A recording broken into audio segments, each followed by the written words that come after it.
Hello there people, this is Christian, welcome back to my computer and Fusion for 60, and this slightly interesting shape is from a Facebook question about making a stack of coasters or coins or whatever you want to make it for.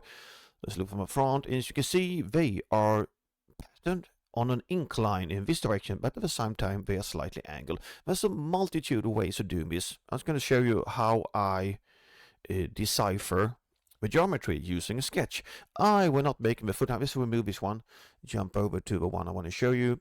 So we are going to do the basic shape like this. Let's activate analysis. We can see we have some design intent, of course. We want to be able to change the number of coasters. We want some dimensions down here. We want to make sure that we can slide these out of these slots. The slot doesn't go too far up and locks in. And so let's get started. We have a new design here, which I've saved. And okay, let's go back to this first. I've done this little bit like normally we do a component, create sketches within the component, and everything gets connected together. In this case, I'm working slightly what I call backwards. I'm using top down. I'm starting with sketches and then creating components from those sketches, because I will not do any moving parts in this case. I know everything is going to be like stationary where it is. And of course, I'm still using components. I've added a small fillet down here too. So I only need to add the fillet to one coaster, and because they are the same components, it's going to be reproduced on all the coasters. Have a look at analysis like this. And as always, all models we do are parametric, because we can change parameters up here and through sketches and stuff like that. So we're going to have a look at that too. And if you're a beginner, this might be a bit confusing. Start with beginner tutorials. Do not start with this tutorial. So we're going to start here. And we start with a sketch from the front. So we need to establish the basic geometry first of all. So I'm going to do a rectangle, switch over to 3-point rectangle. This is going to be a coaster. And I need a line from center point to center point. And of course, we're going to make that line, not of course, we're going to make that line a center line, because we use revolve later. And we need to add some dimensions. I will be using these dimensions later, so I'm going to do user parameters, make sure it becomes aligned. So coaster, let's call it width is equal to, let's do it 7mm this time. And we have a coaster diameter. This I don't need as a parameter, so let's just do it 60, like that. So this is gonna become our coaster a bit later. And so that rectangle here is one of these coasters here. So let's now start making, basically, like I do the section analysis here, we do the sketch for this shape here. So these are going to get stacked along a line. So let's do that. We're going to do some lines. Do them slightly off to the side here. Shall we do? Yes, we do the pattern first. So we're going to make like a no auto constraints, please. We might like the parallel constraint here. So let's do that. Oops, that became wrong. I want that to be parallel to that. And this is help geometry, so let's mark it all and make it construction geometry. So we're going to think it like the midpoint of this line here is going to be patterned along this line here. This is like the inside of the shape. The inside of the shape here before we add a lot of this material, but it's going to be inside. So this coaster needs to be constrained within this here. So let's start by adding a midpoint constraint, coincident constraint. Hold down shift, find the midpoint. Something finds it automatically, but if the lines are short, hold down shift, midpoint, and to here. And of course we want parallel, because we want this coaster to be parallel to the side here. We really don't care about how things are flying around now. We have to be careful. We have very little constraints to sketch for right now, so it's gonna be flying around. See, we can move it up. We can move things up. We can move it like that. So, okay. It's still super sensitive sketch, so be careful for now. What more do we know? Yes, we want this corner here of a coaster is supposed to be coincident to this. Slowly working our way through things. So this is the space that the coaster will inherit. We don't know the length of it for now, because we haven't decided the number of coasters. But we can do one more thing. We're going to decide the distance from here to here. This should be our coaster. spacing, we can call it. It's basically the free air around now, so let's do that 5. So we're starting to get somewhere. So this is the inside material, so I'm going to slightly move it out of the way. We are now going to make the bed. So I'm going to turn over origin. You can see this is not constrained to origin directly. It's constrained some distance away because we might want to make some type of feet or stand below here. So we're going to sketch that. We're going to do some lines. We're going to do one line first. Construction line, small angle, small line. One, this I want to be parallel. I'm going to go up. I'm going to go back down. Let's see if I get the parallel constraint. And I'm going to find the connection point here, the square there, parallel between these two. And I'm going to need a line to add angle dimensions. So I'm going to add it here. I'm going to make a line in this direction just to make a fully constrained sketch so we don't have things flying around. I'm going to make the dimension 100 for this. So the first angle dimension I'm going to do is going to be here. So this is basically the tilt angle. Let's leave it 70 for now. That's the angle. Let's go back to this. That's the angle. These are tilted backwards. The second angle I like to do, I'm going to move it slightly upwards. Oh, we can add a dimension. Do I have any horizontal or stupid? Oh, we had a parallel constraint here. I don't like that. This is supposed to be horizontal vertical. Now I can move it. So you have to keep your eyes out for what constraints are added. I want to make a dimension. So dimension from here to here. That's like the height of the base. Let's make that 25. You see things start to get constrained. This dimension is still not constrained. And let's see, we're going to add some more parallel constraints. Of course, this line here is parallel to this here. That one is parallel to that one. You can see things start to come together. We can move this, let's see, we can move this upwards like that. Yes, we can. So we like to dimension this here. This is going to be our incline angle. Let's make that 15. Things are still slightly flying around. So let's see if we can get now this internal shape constrained to the dimensions here.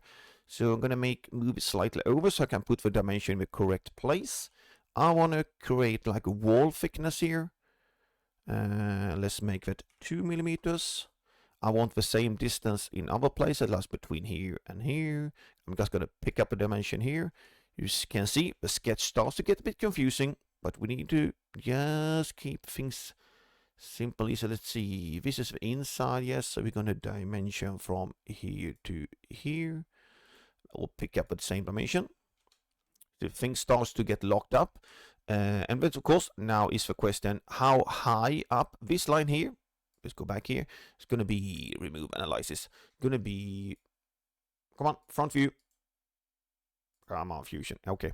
This is going to be height of this here. The face up here. I know this is super confusing. We have to think about if we make this edge too high up, we're going to lock in this basic cylindric shape. How high can we have this? Well, this line here should be coincident to the point here.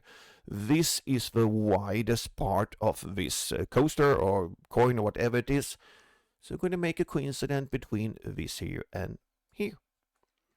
So that starts looking nice. So basically now let's see. We should only have one dimension that's constrained, and this direction, and that is based on how many coasters we want. So we need a parameter for that. So we're going to add a user parameter. Coaster count. Of course, you could dimension it totally different. It's up to you. I'm going to show you some stupid ways of doing things as usually. We're going to do it 5. Going to hit OK. Now the question is, in what direction is our dimensions going? So just to make things a bit clearer, I'm going to hide the dimensions for now so we can see things. If we think about which direction our dimensions are going, the dimension for coaster and for space is going in this direction. So you want a line in that direction. I'm going to do a line, L on the keyboard, construction line. I'm going to start it up here. Going to make sure it becomes perpendicular. Like that, and I'm going to do a line up to here. So this line is still on the inside of our shape. Going to make it perpendicular here too. So this here is the distance if we were going to pattern the coasters in this direction. We will later pattern them in this direction, but now we need to find in this direction. So I'm going to dimension this line. Make sure it becomes aligned. Yeah, very great. I know they are visible, but we start going to type in numbers. So we need our count, our coaster count, multiplied by two things. Is the width of our coaster plus the spacing of the coasters. So we do that. We have to remember we do one spacing, one coaster, one spacing, one coaster, and so forth. But of course, we need one extra spacing at the end. So plus spacing. And I know it's the warning is just telling me I hid the dimensions. So I'm going to turn on dimension once again. And we have this nice little sketch. Oops, sorry. I hit the escape key. I'm going to move the dimensions slightly around. We could do more things. We're going to open up here. We have a fully defined sketch. And now we can just to check that things are not breaking up. I'm going to move it over here and just see if I change the number of coasters. Do my sketch stay fully defined and nothing breaks? Yes. It doesn't break. I'm glad. Let's do that 5 and hit OK. We can do just to check if things happen. If I change this to something else, it works. Let's do that 80. This just a bit of sanity check before I go on and do other things. Change the height to 20, no problem. So we can change most of our dimension here without problems. We can change the spacing to 10 maybe. Yes, we can. Let's go back to 5. Oh, sorry. Go back to 5 and we're going to finish sketch. So we have made like, this is the basic geometry and this is one of the coasters. And because I made this profile for the coaster here, so let's do the coaster. Revolve. It sees the axis because we use the center line, so let's select the profile. We're going to make a new body. We're going to make a new component and hit OK. We have a component here. And F2, I'm going to rename it. It's an option. It's not that large design this, you can keep track of it. So we made one coaster, and just to make visualization easier, I like to pattern these coasters. But how am I supposed to pattern them? So let's make a sketch from the front. Let's project in the direction of a pattern. It's here. And we're going to project in the starting point, and that's this point here. I'm going to hit OK. Going to hide our first sketch. Going to hide our coaster. And I'm going to do a dimension. We're going to use driven dimensions here now. So we can have one dimension here. Let's do that in the correct dimension limit. Create driven. Yes. So that is where our first coaster is. And the last coaster we are placing will be the same distance from this point. This is the internal side of the shape. So I'm going to make S and do a point. I'm sorry, where are you? Point. Did that point? Push too many button numbers. Point. Sorry, I can't spell point. There are. I'm going to do point of a line. I'm going to once again dimension this point to here. Make sure it's, if it doesn't come aligned, right click, select aligned.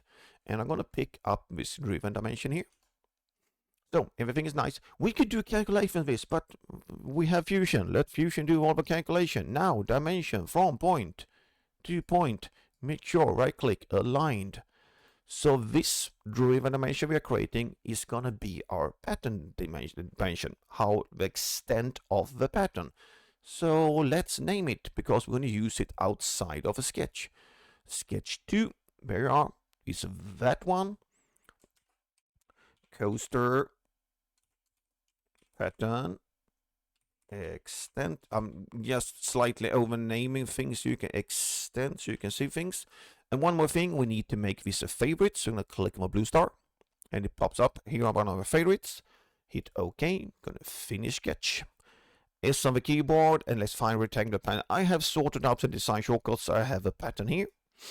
What? Not features. I want to make a pattern of components. Select our component. What axis along the line we done. And of course, quantity is going to be our count, coaster count. And the distance, that's the full extent, is going to be our coaster pattern extent. There it is. And of course, the pattern goes in the wrong direction. No problem. Let's go back to the beginning, add a minus sign, and hit enter. And you can see, if I look from the front, the first one aligns with the point here, and the last coaster aligns with the point here. These coasters are mostly for visualization. So now we've done that part. Let's say I want to hide these. I'm going to hide the sketch. Here's a small tip for you sometimes. If you normally do a select like this and hit V on the keyboard, that's for visibility, you can see they become a visibility, but the components are still visible. What you are hiding is only the bodies within the components. So I'm going to undo that. If we want to hide components, we can do it, of course. We can do the selection here, hold down Shift and then V. You can see, I like this because I can see if I've turned off the visibility of a component. It's much easier to see, or you have to open up a component, check are the borders visible, and so forth. You can do selection here, or you can use selection filters. You find them down here, or selection priority.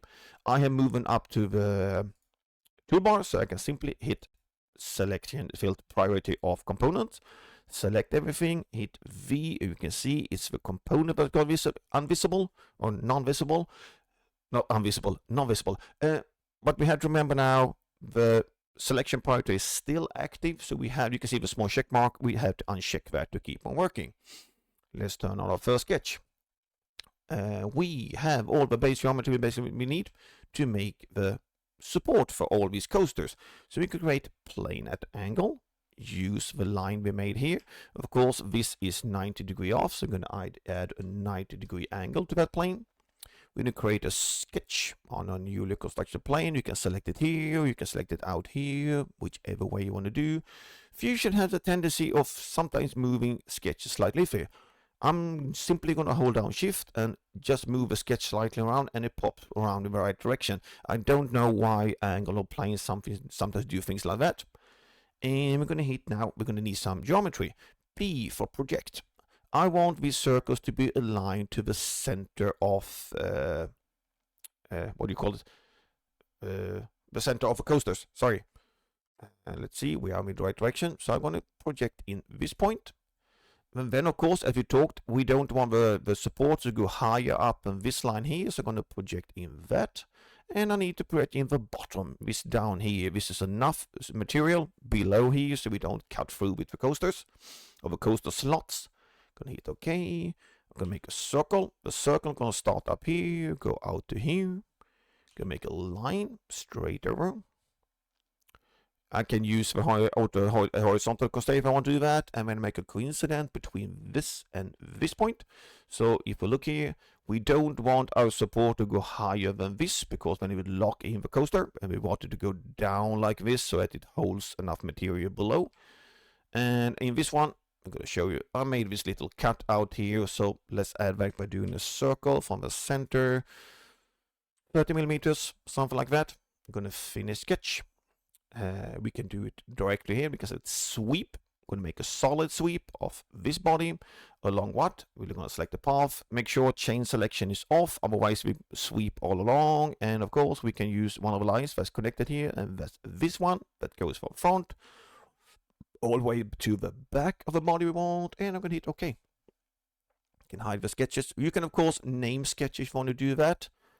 And let's see now, I have one thing. I'm going to shelve this now to add the thickness, but we already added the dimension in the first sketch.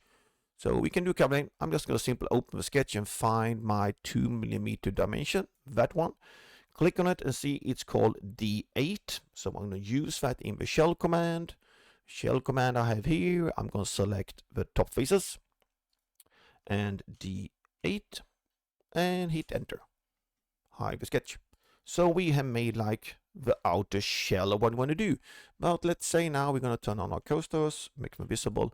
We have no support for coasters. They are just floating in thin air.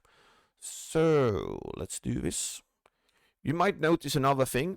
I'm not inside the component. I'm at the bottom of the browser tree here. If I be careful all the time and only doing feature that's connected to one of the components, it will be stacked. You can see the color. All these components, if I activate, well, I haven't done that yet, but if I activate the coaster, you can see everything else disappears, and only the things I need to see. Go to top here. So you have to be careful if you do things like this, where things end up. If you work like this, it will stay within the same component. Oh, sorry, I'll get totally sidetracked. We need to add material here. So we're going to hit S on the keyboard and offset, and do offset face. We could use a press pull, but I prefer to select only offset face. Press pull is like a multi-command that can do different things. I'm going to hit this here, and I can turn on one coast just to see how it looks. If we leave it 8 millimeters, so this is like a feature that I might need to change if I change other things. I don't want to drive this one, it gets too, you can do it, it gets a bit too complicated.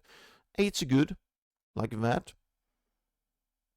Let Fusion think for a while, and hide this coaster. Hide the coaster, like that.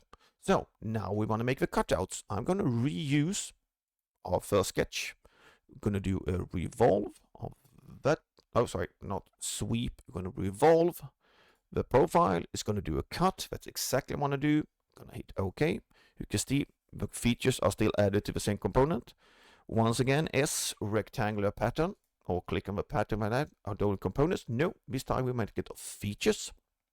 The cut feature, axis, turn on our path sketch. That's that one, that direction. Once again, we're going to do a count. Use our previous parameter, coastal count, and the pattern extent distance. Once again, is the wrong direction. Go back to the beginning, add a minus sign.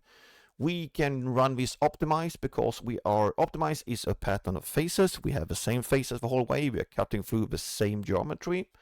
Gonna hit OK and hide the sketch. And we are starting to get finished. We can now turn on the visibility of all of these. Have a look what it looks like. It starts looking good. We can just to visualize slightly, make a section analysis, select the plane here, flip it over so we can see things. Of course, we can now start adding fillet and chamfer. So these coaster bodies here, or coaster components, are like the outer perimeters of the things I want to put inside here. And now we can start tingling around with things. Let's turn our first sketch and do right click and say show dimensions. And maybe I want to tingle around with things here a bit. So all that says fx are dimensions that are driven from other dimension by through equations of a thing. We have no parentheses, we do not have totally driven dimensions, but we have some measure we can play around with, like here. We can change this now to 20. What does that look like? Or 15. And there's one more option. You can see I'm not inside edit of sketch. I just made the dimensions visible. By double clicking, I can edit the dimensions to whatever I want without opening the sketch. And we have one more option for that. Like some people tell me, oh, you don't need a dimension, you can drag around the sketch. Yes, we can do that. I can now, we're not in edit sketch, I simply highlight the dimension and hit delete on the keyboard, and the dimension gets deleted. What I can do now is that I can take the geometry and drag it around. Looking from front, like, okay, you can now have a visualization of what you want to do. But you have to be careful. Let's see, I've now deleted one dimension. Let's say I delete one more dimension. If I also delete this angle dimension here, things start to get sensitive. Now I'm moving everything at the same time. That can work, but it's very easy to, by mistake, grabbing a sketch and like, boom, oh, sorry, things goes bananas. Control Z to undo so we come back to where we were. So that's an option, but if you've done this, I like to do sometimes, drag around things, when I find, okay, this is what I want it to look like. I can now edit my sketch, hit D for dimension, and start dimensioning up things. So this is, oh, it happens to be almost 12 degrees. Let's make that 12. And I can dimension these two here, 72.8. Let's make it 72.8. Because I'm pleased with these dimensions, I now lock them in and make sure I once again have a fully defined sketch. Take away the analysis. So I hope you find, so I'm not make the bottom stand here. In the design I made a sketch on this plane and on this plane, did some sketching and made a simple loft between them. There's other options of course too. This can be done in a lot of other different ways. I want to show you how you can use a sketch to define your dimensions and how stiff stuff are moving around, and from that work your way up to a model that you can edit and play around with. I hope this is useful for some of you, and with that said, take care, see you around, and goodbye.